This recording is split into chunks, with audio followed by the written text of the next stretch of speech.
In this podcast episode, we want to introduce you to our BCEN friend, Jordan McAdam. If you've recognized a gap in your knowledge and wondered how to go about bridging it, Jordan shares her insight on how she generated momentum for herself and her department to improve pediatric readiness. This episode is called Courage is Fear You Ignore. Hello, and welcome to the BCEN Friends podcast, where we hold interesting conversations about learning with a range of thought leaders, BCEN certification holders, and industry professionals. But most importantly, to create value and insight for you, our professional nurses across the emergency spectrum. We hope you find our discussions interesting, informative, sometimes funny, sometimes serious, and always valuable. I'm Holly Briggs, a professional development specialist at BCEN, and one of your hosts for today. I'm joined by my co-host, Michael Dexter, Director of Professional Development at BCEN. Hi, Michael. Hello, Holly. It's great to have you with us. In this episode of BCEN and Friends, we have Jordan McAdam. Jordan is an emergency nurse who is unafraid of the unknown, as evidenced by her tireless efforts to grow herself and her team in both knowledge and skills, especially in relation to pediatrics. Jordan navigates a unique work environment and has been instrumental in creating a garden of care in the canyons and deserts of New Mexico. Michael, could you please introduce us to our BCEN friend, Jordan? Yeah, absolutely. I'd be happy to. Jordan McAdam is an emergency room nurse with nearly a decade of experience, currently serving as the Nurse Educator at the Northern Navajo Medical Center in Shiprock, New Mexico. As a Pediatric Emergency Care Coordinator, Jordan has been instrumental in enhancing pediatric readiness in her department, elevating their score from 64 to an impressive 94 out of 100. She was also the first in her team to earn the Certified Pediatric Emergency Nurse designation and has since dedicated herself to mentoring her colleagues on the path to certification. We're really looking forward to meeting Jordan in person at Learn Live in Phoenix, Arizona, as she'll be presenting at the conference. But until then, we have lots to talk about with Jordan today. Jordan, welcome to the BCEN and Friends podcast. It's a pleasure to have you with us. Hi, good morning. Thank you both for having me. I'm really happy to be here. Yeah, absolutely. It's great to chat with you. And before we dive into a little bit more about pediatrics, just tell us more about why you went into nursing and kind of how your career has changed and what drove you into the world of pediatrics. Yeah, so I went to nursing school in Phoenix, Arizona. And then once I graduated nursing school, I moved back home to like a small town in Colorado, which is right in the Four Corners, so right at the border of New Mexico. And I really wanted to get into Northern Navajo Medical Center, which is on the Navajo reservation.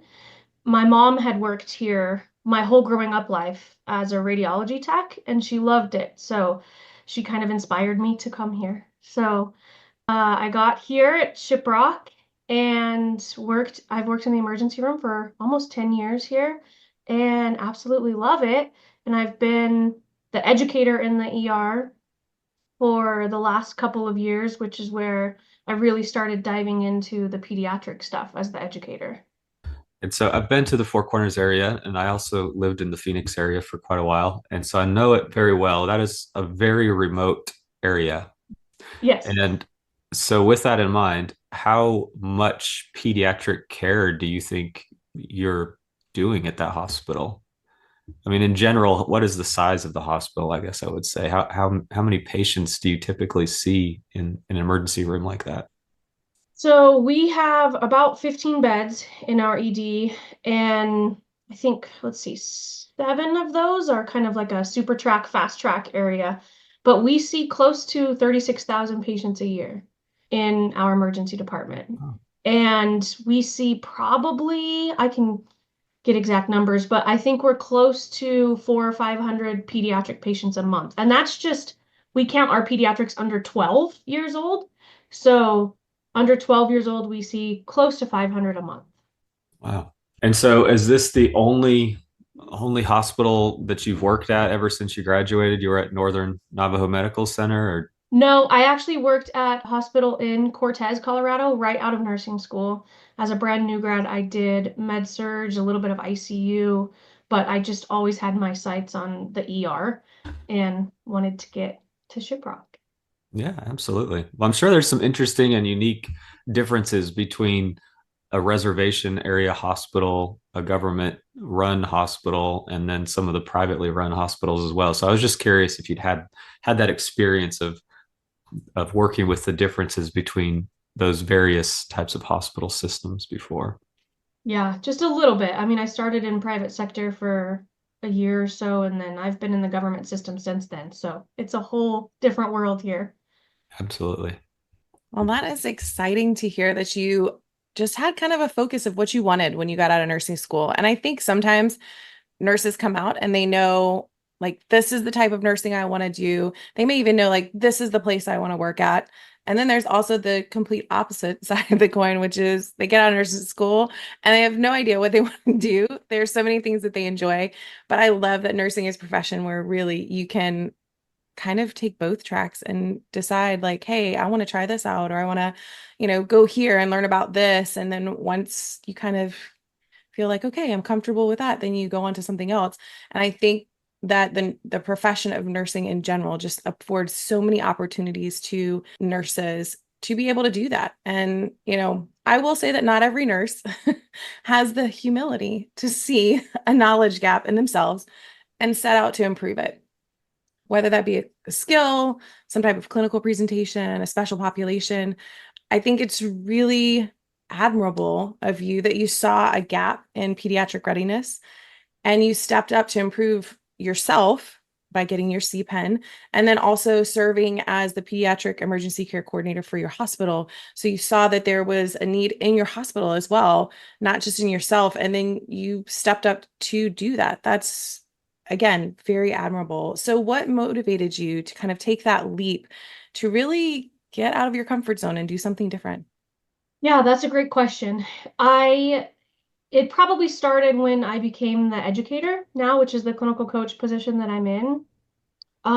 There was a trauma coordinator before me. She was retiring right about the time I stepped into this role, and she had started all of the paperwork and all the formalities to get like pediatric readiness in our emergency department. So I was lucky enough that she kind of started the hard part, and I walked in and got to just become the PEC and really get going with pediatric stuff.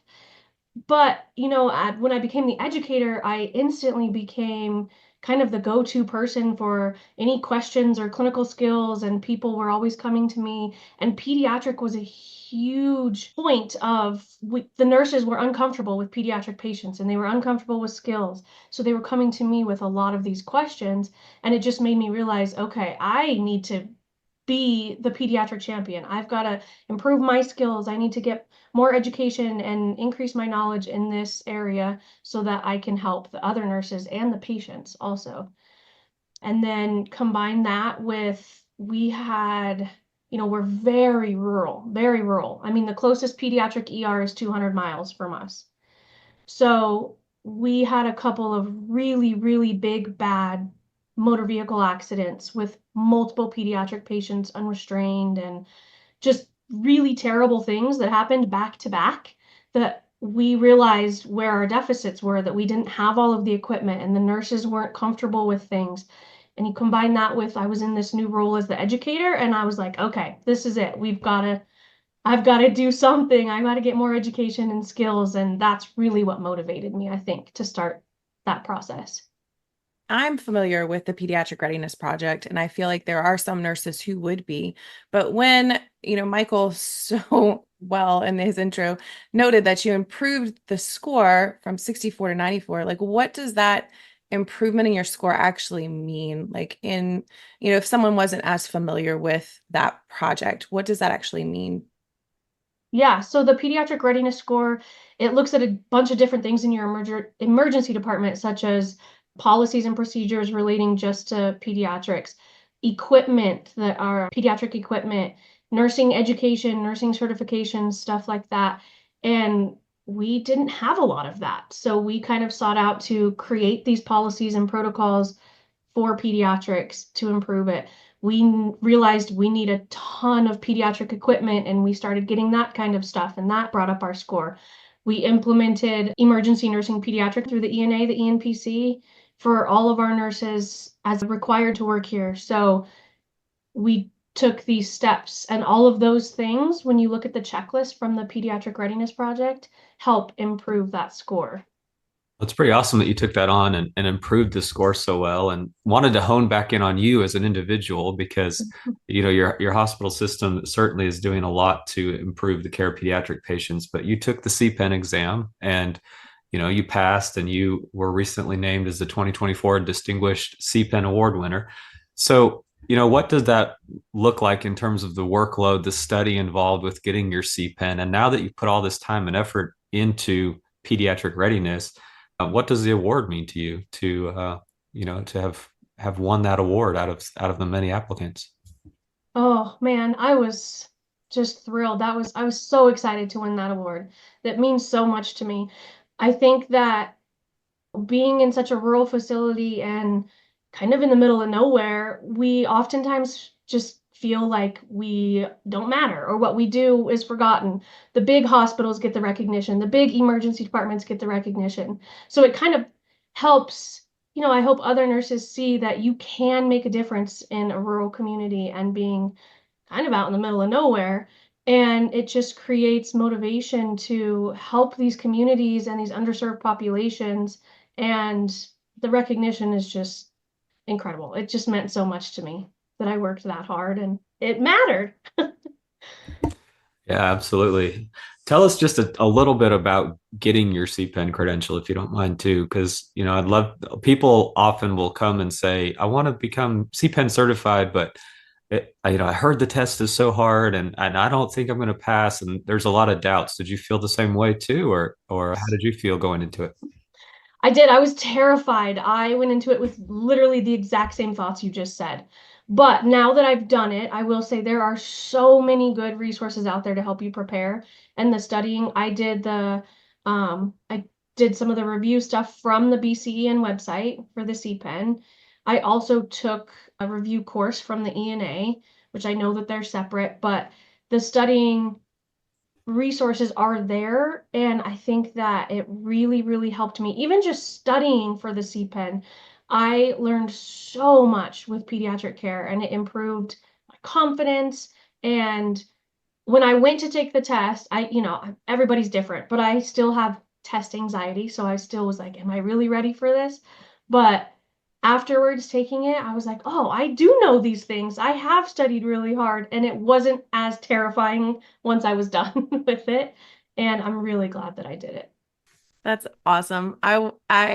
When you were talking, I was like, man, that's exactly how I felt when I sat for my CPEN. I told myself, I was like, I might not pass this test, but I was like, I can walk away knowing that it was worth it because even if I don't pass, I learned so much about caring for kids that I really needed to learn that I was able to implement very quickly into my practice. And so I ended up passing, but I told myself going into it, I was like, even if I don't, like I still have done something that was hard and difficult, but it was super rewarding. And so, yes, I very much understood everything you just said. And I was like, man, I had those same feelings, but it was such a relief to walk away and know that, yeah, I do know a little bit about what I'm doing when it comes to kids, man. So that it feels good to have that kind of just that confidence to put behind your name a little bit. So Definitely. we did mention that you work at the Northern Navajo Medical Center. We've talked about that just a little bit, and it provides health services to the community of the Navajo Nation. How have your experiences providing care within this community, how has that impacted your desire to further professional development and education, not only for yourself, but also for your team? Like what kind of motivates you to keep growing? This area that I work in, it's such an underserved community. And when you're working out here and there's such limited resources, it really makes you see I've got to be the best I can be because these patients deserve it. This community deserves it. They don't have the option to go to 6 different emergency departments or primary cares within their area. We are it. And so I think it's a huge motivator that, we have to do the best by these people of this community that we can do. And also, even just the winning the CPEN award really motivated me. I think it kind of lit a fire for me to continue my education just since I won that award earlier this year. I have since studied for and passed both the CEN and the TCRN in the last several months. So I've been working really hard. I think, I also like to be kind of an example for the nurses as they're coming to me with these education questions and skills and stuff, that continue your education, get these higher certifications. It gives you the confidence to care for the patients that you're seeing. The communities have more confidence in the facility when the nurses and staff are, giving the best care that they can. And we're continuously working on our education to be better. Yeah. Well, congratulations on obtaining those as well, Jordan. Thank you. That's a big deal. So I think you should be really proud of yourself. And I hope the community recognizes what a great nurse they have there. Every time that we have this podcast, we always have a couple of questions that are the standard every time. And I get the pleasure of asking you this one. We've had all sorts of answers over the years that we've been doing this, but is there a person or a moment in your career that distinctly impacted you? Anybody or any time, any person, patient, family member that really impacted you as an individual? Yeah, I'm gonna have to go with a person. There's a nurse that I work with here in the emergency department. She has been here for over 20 years. And man, the compassion that this nurse has for every patient that she sees is insane. And she has worked in this. When I talk about an underserved community, we've come a long way. And to hear her stories from over 20 years ago of where this emergency department started and where we are now, and she's gone through so much of that, and she continues to have the compassion and the drive to be better and to educate herself. She's had a huge impact on my career because she sees that we don't have a lot of the resources, and she goes above and beyond for every single one of her patients. She will help them get the resources they need. She will drive them home 2 hours away from here out in the middle of the reservation. She just is so compassionate and so caring. And I think that that's really important, especially in the emergency department, because we do get compassion fatigue. And especially when you're working in a facility and there's limited resources in the area, and you just kind of want to beat your head against a wall. Like, if I can't do anything for this patient, the facility isn't doing anything, the community's not doing anything, and it's just it can be exhausting. And she has never let that get to her and has continued to be so caring and compassionate and help her patients. And she's had a big impact on me. She makes me want to be the same way and continue to do the best I can. Well, I hope whoever this person is, they get a chance to hear you talk so well and how inspiring they are to you. I hope that they hear that because, again, a lot of people I find who are those people for others, they inspire you, they just go above and beyond. They're not ever really setting out to do that. They're not like, I am going to inspire the world with my compassion.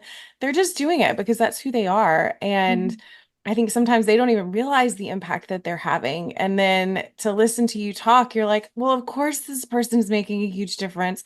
Of course, they're like impacting other people. They almost don't even realize it. And then to know that like she's inspired you and now you're turning around and inspiring other people, not just in your own hospital, but those across the nation who are going to see and read your story about your facility and you becoming a distinguished CPEN and hear that and be like, wow, I think I can do the same. And I think it's just a trickle effect that really can make a huge impact. And like I said, I hope this person has a chance to hear about this because gratitude, I feel like, is never wasted. So thanks for taking the time to answer that question. And again, I can't wait to hear this podcast go live and that person get a chance to hear it. So I do get the pleasure of asking a few rapid fire questions. They're really just some of your favorites so that we can get to know you a little bit better, kind of outside of the nurse hat that we all wear. So my first question, which I enjoy this one a lot, if there was a career outside of healthcare that you'd like to try, what would it be?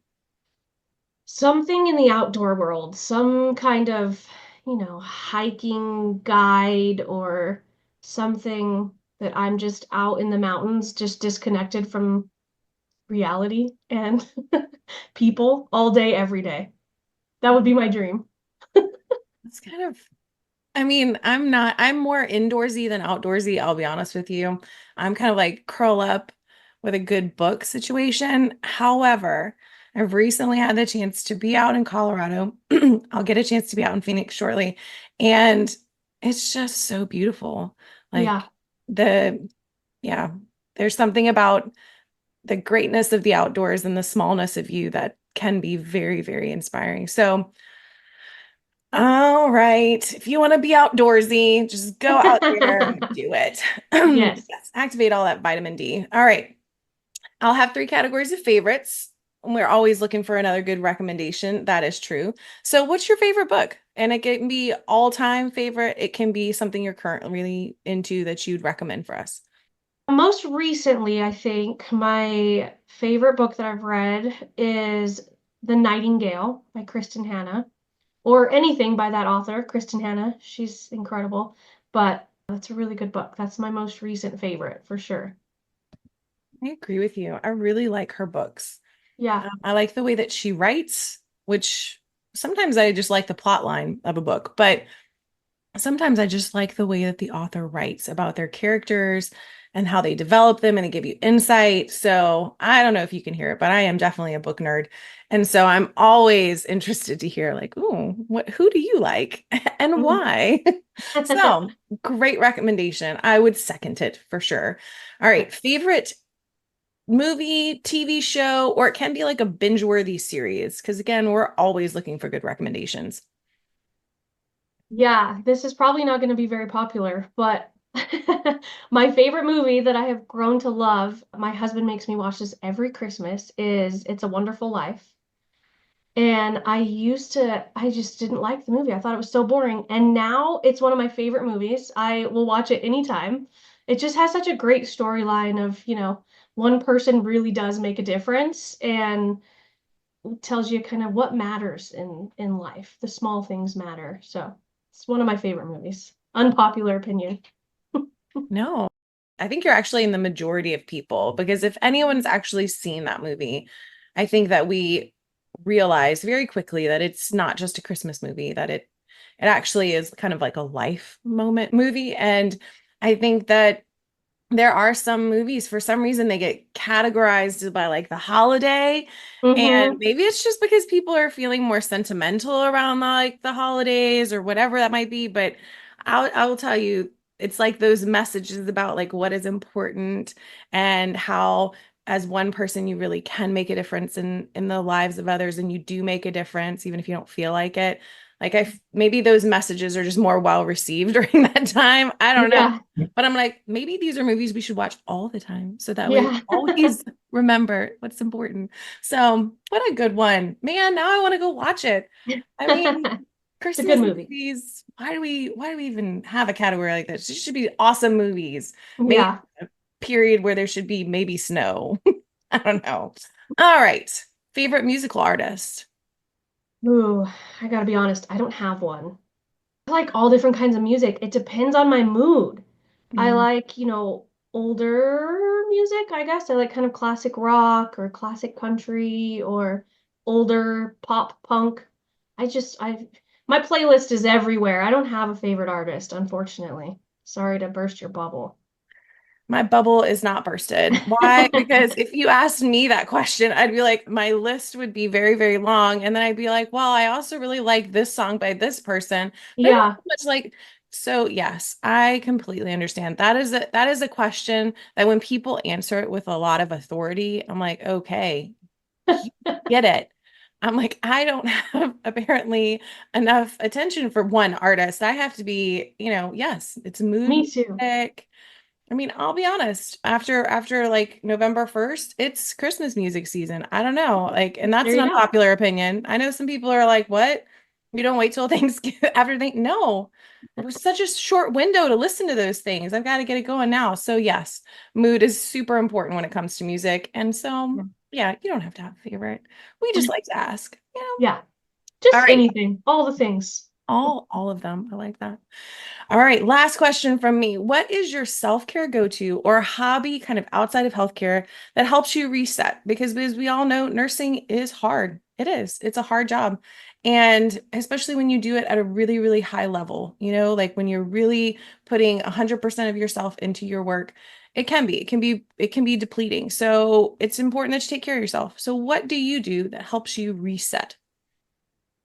Anything in the outdoors. I know I kind of already said that, but really, I guess my one go-to hobby to reset is to go hiking or backpacking, out in the middle of nowhere, just completely disconnected. That's my therapy for sure.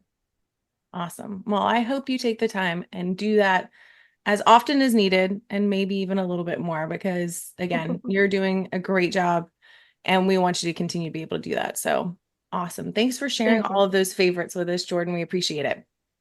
Of course. Thank you. That was fun. Yeah. Well, Jordan, it's been great chatting with you. The whole time we've been talking, it just brings me back to a lot of that area of the country. I think it's a very rugged, very beautiful area that you live. And like I said, it's also very remote, and to have great nurses out there that are taking care of these individuals that don't have a lot of other options, like you mentioned, is very admirable for the work that you're doing. So thank you for joining us today. Thank you for being on the podcast and sharing a little bit more about you and what's happening in that corner of the world. And it's been really a pleasure chatting with you today. Yeah. Thank you guys so much for having me. It's been great. I feel honored to be here. So thank you. Well, I want to take this time to thank Jordan for joining us for this episode of BCEN and Friends. Thank you, Jordan, for sharing your passion, your experiences, and your expertise as a change agent in your world of nursing. You made a decision to step outside of your comfort zone, and that choice has made a huge impact on the team and the patients you care for. We truly appreciate you and all that you're doing, and we can't wait to meet you in person in just a few days in Phoenix at BCN's 6th Live Education Conference. We've got some fun times ahead. And to all of our listeners, we hope you will stay tuned as we continue with BCEN and Friends and bring you new, meaningful content and perspectives. If you have a suggestion for an episode, please email us at bcn@bcn.org. I'm Holly Briggs, here with Michael Dexter, and on behalf of the entire BCEN team, we thank and celebrate you for all that you're doing as professional nurses across the emergency spectrum. Until next time, we are out.